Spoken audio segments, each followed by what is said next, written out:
બનાસકાંઠા જિલ્લામાં પૂર હોનારતમાં ભારે નુકસાનીના પગલે રાજ્યના મુખ્યમંત્રી વિજયભાઈ રૂપાણી આજરોજ બનાસકાંઠામાં આવી પહોંચ્યા હતા, જેઓએ જિલ્લાના પૂર અસરગ્રસ્ત લોકોને રાજ્ય તેમજ કેન્દ્રની સરકાર દ્વારા વધુમાં વધુ મદદરૂપ બનવાની તત્પરતા વ્યક્ત કરી હતી। તેઓએ અસરગ્રસ્ત વિસ્તારોની સમીક્ષા કરી ઝડપીમાં ઝડપી ગતિએ જનજીવન થાળે પાડવા સરકાર કટિબદ્ધ હોવાનું જણાવ્યું હતું। તેઓની સાથે બનાસકાંઠાના સાંસદ અને કેન્દ્રીય મંત્રી હરિભાઈ ચૌધરી, રાજ્યના મંત્રી શંકરભાઈ ચૌધરી સહિત મંત્રીમંડળ પણ જોડાયું હતું। ઘણા વર્ષો પછી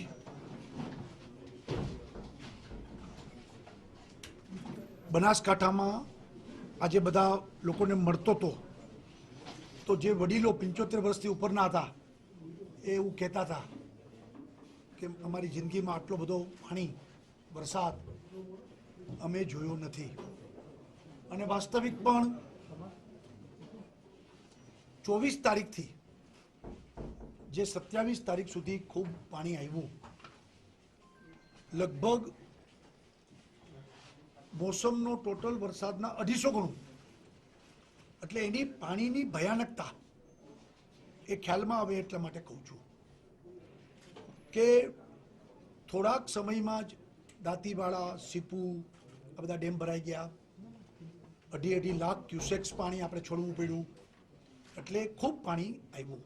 પણ આજે બધા લોકો એ કહેતા હતા કે સાહેબ તંત્રએ પહેલેથી જે 24 કલાક પહેલાં ચેતવણી આપી, મીડિયાએ દેખાડી, મીડિયાએ પણ ચેતવણી આપી બધાને નીચેથી બધા ઉપર આવી જાય, નીચાણવાળા વિસ્તારમાં કોઈ રહે નહીં, પાણી આવશે, અને એને કારણે ખૂબ નીચે સુધી આ વાત ગઈ, એટલે ખાલી જેને કંઈ શરૂઆતના દિવસોમાં 45ની આસપાસ જે મૃત્યુ આપણે વચ્ચેથી લોકો થયા, નહીતર આ આંકડો હજારોમાં હોત એવું બધાનું માનવું છે।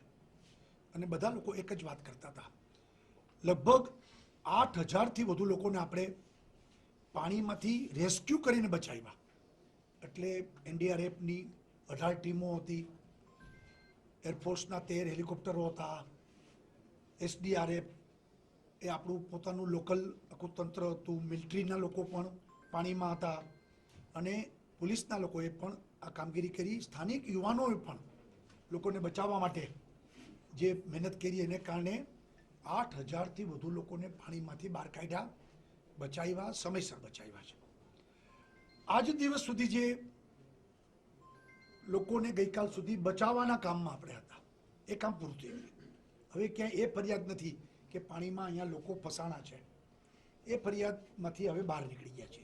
હવે કામ છે રાહતની કામગીરીને ખૂબ વેગ આવે, ઝડપથી બધું પાછું પુનઃસ્થાપિત થાય, એટલા માટે હવે કામ શરૂ થયું છે। હું 5 દિવસ આજથી 5 દિવસ બનાસકાંઠામાં જ રહેવાનો છું, રાત્રિ રોકાણ પણ મારું અહીંયા છે। અમારા સાથી મંત્રીઓ શંકરભાઈ તો પહેલેથી છે જ ને અહીંયા રહેવાના છે, જ્યાં સુધી પતે નહીં ત્યાં સુધી, ભૂપેન્દ્રસિંહ પણ અહીંયા 5 દિવસ રહેવાના છે, બીજા પણ મંત્રીઓ અલગ અલગ તાલુકાઓ ઉપર પોતે 4-5 દિવસ અહીંયા બેસશે, અને એક એક તાલુકો એક એક મંત્રીઓ ત્યાં બેસવાના છે। અત્યાર સુધી લગભગ 1,12,000 લોકોને રાજ્યભરમાંથી આપણે જ્યાં જ્યાં સુરેન્દ્રનગર જિલ્લો હશે, પાટણ હશે, બનાસકાંઠા હશે, એ બધામાંથી 1,12,000 લોકોનું સ્થળાંતર કરાવ્યું હતું। એમાંથી હવે મોટાભાગના લોકો પાણી ઉતરી ગયા છે અને પાછા પોતાના સ્થળ ઉપર જઈ રહ્યા છે। 30,000 તો એકલા બનાસકાંઠામાં જ આપણે લોકોનું સ્થળાંતર કર્યું હતું। લગભગ 1,12,000માંથી હવે 50,000 લોકો સ્થળાંતરિત છે। એ જેમ જેમ દિવસ પાણી ઉતરતું જાય છે એમ લોકો મૂળ સ્થાન ઉપર જતા જાય છે। 17,884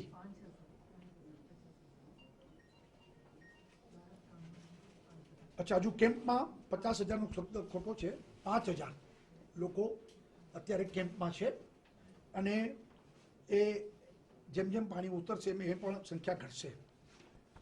17,000ને આખા રાજ્યમાંથી આપણે રેસ્ક્યુ કર્યા છે, અને ઇન્ડિયન એરફોર્સ અને NDRF એમને ખૂબ અભિનંદન આપું છું કે સમયસર ખૂબ સારી રીતે કામ કર્યું છે.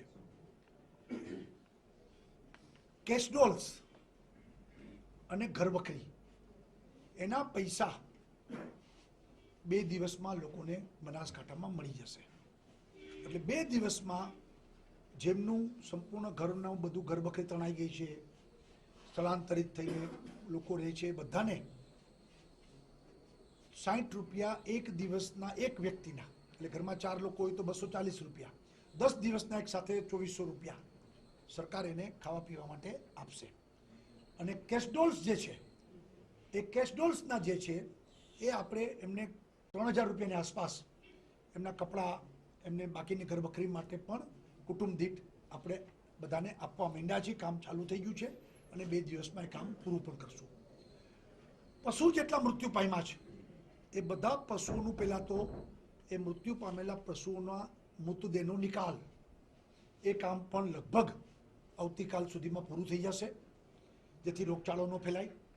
અને એ લોકોને પણ બધા પેપર્સ એના બની જશે એટલે આવતા અઠવાડિયામાં ઓગસ્ટના ફર્સ્ટ વીકમાં બધાને એમની પણ સહાય બધાને પહોંચી જશે.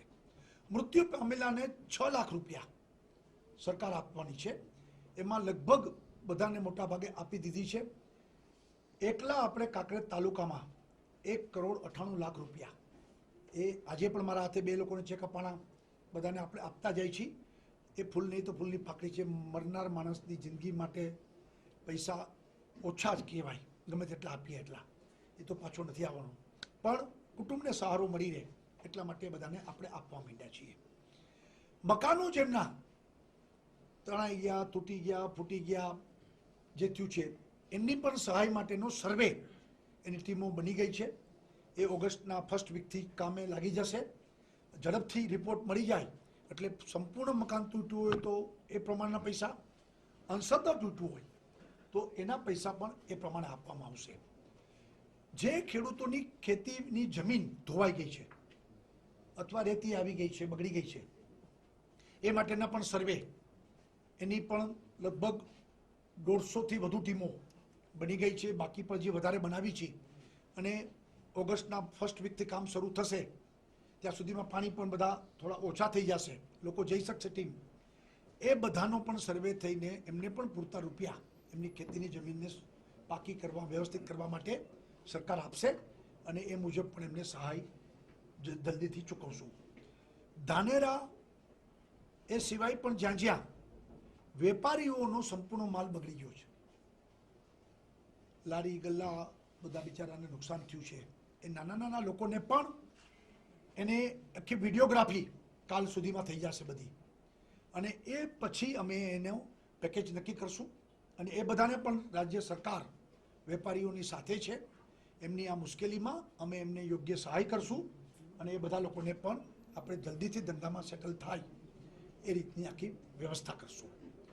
સફાઈની કામગીરી માટે ગંભીરતાથી આગામી 1 સપ્તાહમાં આખા બનાસકાંઠાના બધા ગામડા, શહેરો, એમાં કાદવ, કીચડ, પાણી એ બધું સાફ કરવાની આખી ઝુંબેશ આખા ગુજરાતના બધી સંસ્થાઓ, મ્યુનિસિપાલિટીના લોકો, કોર્પોરેશનના લોકોને બધાને બોલાવી અને ઝડપથી સાધનો સાથે એ સાફ સૂફ થઈ જાય.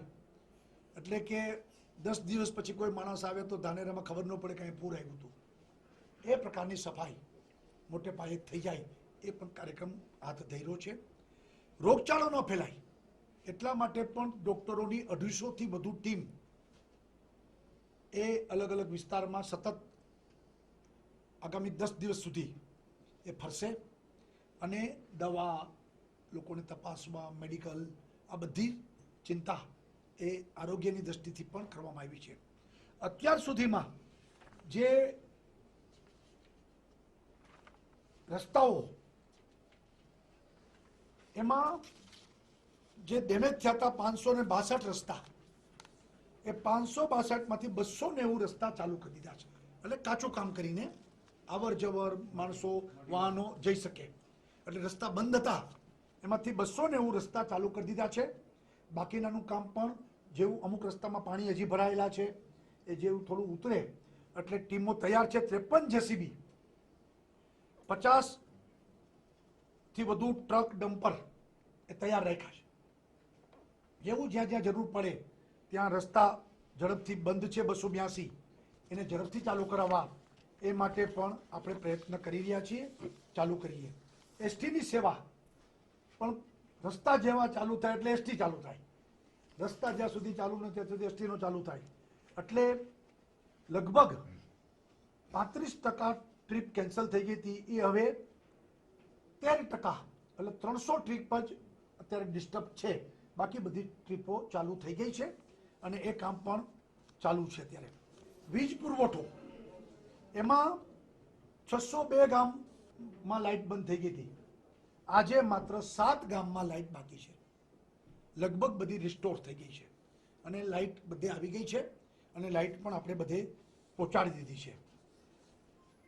જે અસરગ્રસ્ત તાલુકા છે એમાં આપણે અધિક કલેક્ટરો બહારથી લાવીને એમની નિમણૂકો પણ કરી દીધી છે અને જ્યાં સુધી બધું કામ પતે નહીં ત્યાં સુધી મહિનો 1.5 મહિનો જેટલું કામ એ અહીંયા જ રહેશે અને એ બધું કામ પૂરું કરીને પછી પાછા મૂળ સ્થાન ઉપર કામે જશે.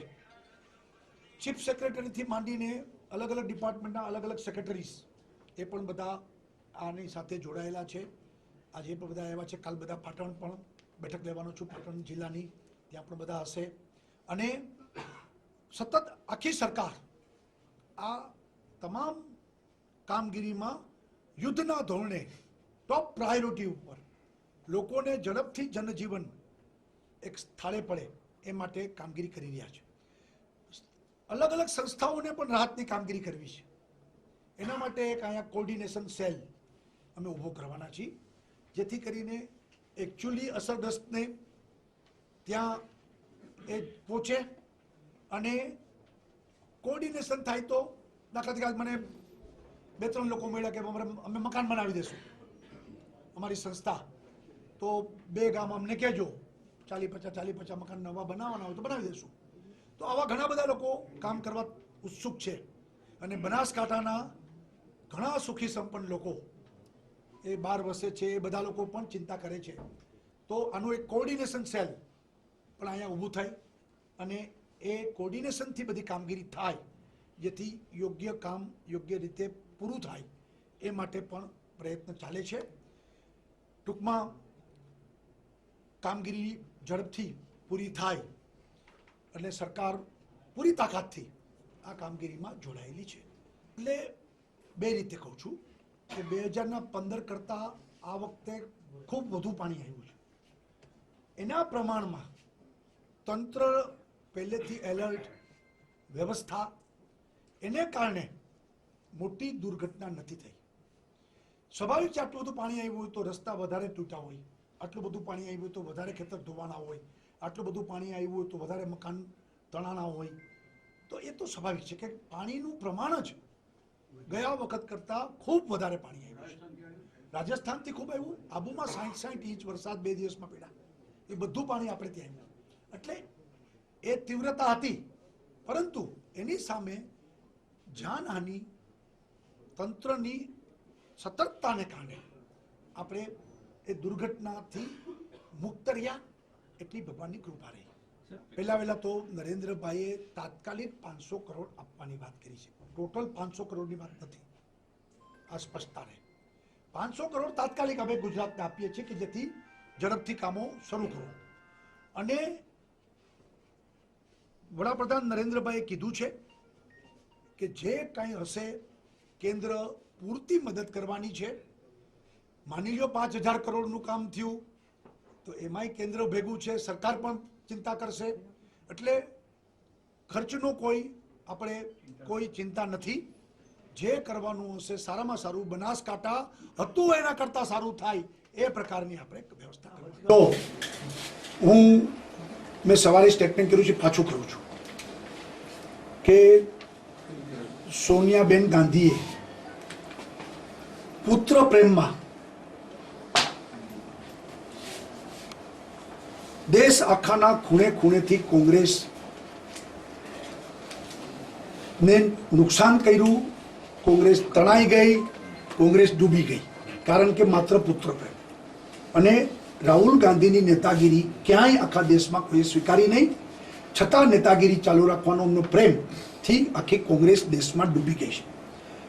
અહેમદભાઈ પટેલને પણ રાજ્યસભા એમના માટે મહત્વની, અને એને કારણે એમને જે ધારાસભ્યોને બેંગ્લોર 5 સ્ટાર હોટલમાં મોકલી દીધા, એ બધા ધારાસભ્યોનું ભાવિ એકમાત્ર પોતાની રાજ્યસભાની સીટને કારણે એ બધાનું ભાવિ ધૂંધળું બનાવી દીધું. સ્વાભાવિક છે કે આવી મોટી દુર્ઘટના, આટલું બધું પૂરનું પાણી, લોકો ત્રાહીમામ હોય, ત્યારે ધારાસભ્ય પાસે જ લોકો અપેક્ષા રાખતા હોય કે મારો ધારાસભ્ય મારી સાથે હોય, મારા દુઃખમાં મારી ભેગું ઊભું હોય. અને એવે વખતે મોકલવાનું કારણ શું? રાજ્યસભા. અને એવે વખતે ત્યાં મોકલી દેવા, એનો મતલબ પ્રજા કરતા રાજ્યસભાની સીટ એમના માટે એમનું મોહ, એ ગુજરાત કોંગ્રેસને ડૂબાડવાનું છે. આ એકેય જે અત્યારે પૂરવાળા ક્ષેત્રવાળા ધારાસભ્યો જે અહીંયા નથી, ગુજરાતની પ્રજા બહુ મેચ્યોર છે, એ બધાને ચૂંટણીમાં ખૂબ નુકસાન થવાનું છે. અને ગુજરાત કોંગ્રેસ ડૂબી જવાની છે, આ નક્કી થઈ ગયું છે. અહેમદભાઈના પ્રેમ, રાજ્યસભાની સીટ અંગેના પ્રેમમાં એ ગુજરાતને ડૂબાડી રહ્યા છે, ત્યાં ભારતને ડૂબાડી રહ્યા છે.